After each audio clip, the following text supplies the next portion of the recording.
ఉంటుందని పరిచయం చేస్తారు. ఆ తర్వాత మీరు కూడా ఈజీగా కాంపిటేటివ్ ఎగ్జామ్స్లో ముందుకెళ్ళవచ్చు. సో అది ముఖ్యంగా పూర్ణచంద్రరావు గారి ఉద్దేశం, రెజొనెన్స్ సంస్థల ఉద్దేశం. కాబట్టి నిర్ణయాలు తీసుకోండి దాన్ని బట్టి. ఆ తర్వాత ఈ 5 చేయండి, రోజు చేయాలి. చేస్తావా? నెక్స్ట్ టైం వచ్చాడు మీ అందరి ఇళ్ళకి వస్తారు, చేస్తున్నారు లేదో కనుక్కుంటారు, మీకే తెలుస్తుంది దాని ఎఫెక్ట్ ఎట్లుంటుంది. అర్థమైందా? అది తర్వాత వెళుతూ 3 లక్ష్యాలు చెప్పారు తన పిల్లలకి. మా కలాం గారు చెప్పారు, మా గురువు గారు అబ్దుల్ కలాం గారు. ఆయన మాకు చెప్పారు, నువ్వు ఎక్కడికి వెళ్ళినా లక్ష్మీనారాయణ పిల్లలకి ఈ 3 లక్ష్యాల గురించి చెప్పారు. చాలా మంది పిల్లలు అడుగుతుంటారు, సార్ మా లైఫ్లో ఏం గోల్స్ పెట్టుకోవాలి.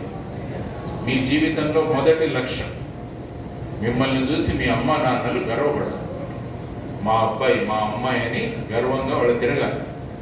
ఇప్పుడు ఆ అమ్మాయి ఆర్మీలో జాయిన్ అయింది 12th తర్వాత, వాళ్ళ అమ్మగారు ఎంత హ్యాపీగా ఉంటారు.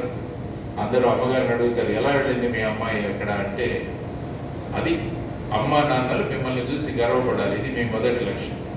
రెండవ లక్ష్యం, మీరు ఏ స్కూల్లో ఏ కాలేజీలో చదువుతారో అదే స్కూల్కి అదే కాలేజీకి మీరు చీఫ్ గెస్ట్గా వెళ్ళాలి. మీ స్కూల్ పిలవాలి మిమ్మల్ని చీఫ్ గెస్ట్. రోజు 5 గంటలు సెల్ ఫోన్లో ఉంటారంటే మిమ్మల్ని చీఫ్ గెస్ట్గా పిలవరు ఎవరు.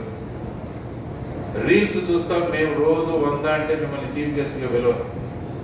ఇన్స్టాగ్రామ్లో ఉన్నామంటే మిమ్మల్ని పిలవరు చీఫ్ గెస్ట్. జీవితంలో ఏదైనా సాధిస్తే మిమ్మల్ని పిలుస్తారు చీఫ్ గెస్ట్. అర్థమైందా? కాబట్టి మొబైల్ ఫోన్ వాడక తప్పించి మా స్కూల్కి చీఫ్ గెస్ట్గా నేను ఎట్లా పోవాలన్నది మీరు ఆలోచించాలి. ఇది మీ రెండవ లక్ష్యం. మూడవ లక్ష్యం, మీ సంతకాలు ఆటోగ్రాఫ్లుగా మారాలి. ఇప్పుడు ఎవరైనా పెద్దవాళ్ళు వస్తే మీరు వెళ్తారు కదా ఆటోగ్రాఫ్. ఇప్పుడు వైభవ్ సూర్యవంశి కరీంనగర్కి వస్తే మీరు వెళ్తారు కదా, క్రికెట్ ఇంట్రెస్ట్ ఉన్నాడు, అందరూ వెళ్ళి ఏమడుగుతారు? ఆటోగ్రాఫ్. అదేవిధంగా మీ సంతకాలు కూడా ఆటోగ్రాఫ్లుగా మారాలి.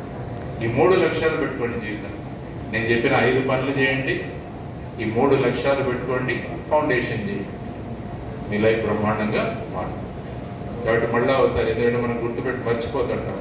ఏమేం చేయాలి? 21 గుంజీలు, 100 to 1 కౌంట్ చేయడం, Z to A చదవడం, రోజు ఒక సుడోకు సాల్వ్ చేయడం, రోజు ఒక పజిల్ సాల్వ్ చేయడం, అమ్మా నాన్నలు గర్వపడేలా ఎదగడం, మనం చదివిన స్కూల్కి మనం చీఫ్ గెస్ట్గా వెళ్ళడం, మన సంతకాన్ని ఆటోగ్రాఫ్గా మార్చుకోవడం.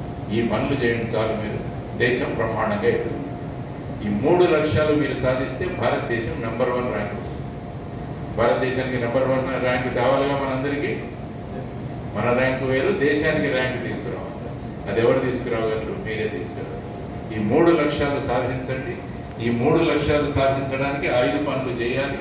ఆ తర్వాత మంచి ఫౌండేషన్ మీకు ఉండాలి. ఇవన్నీ ఆలోచించి మీ అందరికీ మంచి భవిష్యత్తు ఉండాలని కోరుకుంటూ మీ అందరినీ కలిసే అవకాశం ఇచ్చినందుకు మిత్రుడు పూర్ణచంద్రరావు గారికి కృతజ్ఞతలు తెలియజేస్తూ సెలవు తీసుకుంటున్నాను. నమస్కారం. జై హింద్.